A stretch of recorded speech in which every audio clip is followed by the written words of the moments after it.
பிற்காலத்துல அஜித் சார் கூட உங்களுக்கு ஹீரோயின் நடிக்க வாய்ப்பு இருந்தா நடிப்பீங்களா? இல்ல வணக்கம் நண்பா, நான்கள் ஜான் ஜிடி. இவங்களை பார்த்த உடனே நம்பவே முடியலங்க. ஸோ உங்களாலே நம்ப இருக்க முடியாது. ஏன்னு பார்த்தீங்கன்னா, வீரம் படத்துல வந்து தலைக்கு வந்து மகளா நடிச்சிருப்பாங்க.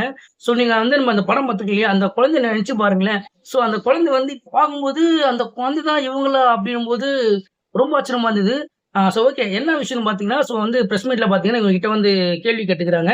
அதாவது வந்து நீங்க வந்து வீரம் படத்துல வந்து தலைக்கு வந்து நீங்க பொண்ணா நடிச்சிருக்கீங்க. இப்போ வந்து நீங்க வளர்ந்துட்டீங்க.